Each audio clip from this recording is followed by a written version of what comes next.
Okay, so let's start to get more practical by talking about your actual relational IQ and how we can go about improving that, or how you can go about improving that.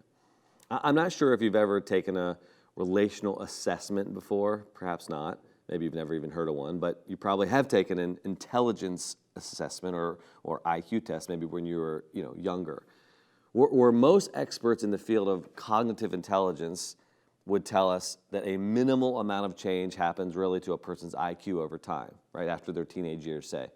Most people would say that. But your relational IQ is very different. Your relational IQ is a dynamic thing, meaning it can change over time. It can be improved significantly. And really it should change over time, especially for those of us who are serious about becoming a more whole and mature human being.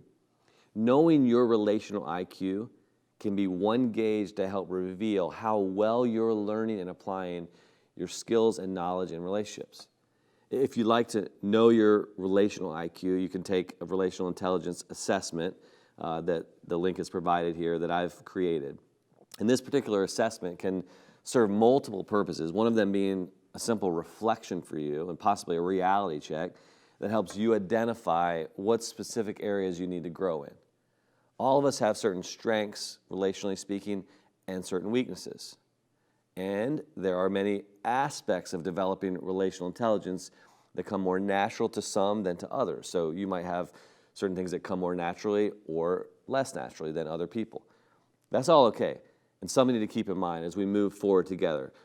But remember, what is it really that God wants to do in your life is really what to keep in focus. What are your strengths? Sure, you need to think about those, but what are your weaknesses?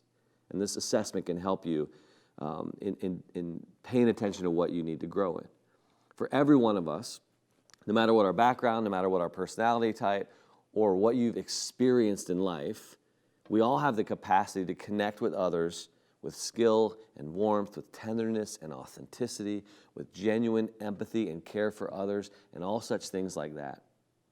Relational intelligence is, I guess you could say, sort of like sanctified people skills. Right? It's the ability to connect and navigate relationships with love and compassion and sincerity. And people with a high relational IQ, they can read other people well. They can navigate conflict with maturity. We're going to learn some of these skills. They can interact with others with depth and skill. They know how to listen and empathize with intentionality and depth. They understand the dynamics of connection. And ultimately, they live out, as we've been talking about, the action of love as God intends.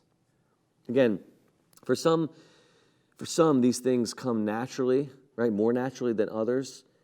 And it's important to stay focused on where you're at, not to compare yourself, and to see, okay, this is your starting point for growth. So let's think about how this plays out in everyday life for a moment, and even in leadership if you're a leader, right? And that'll happen in our next session.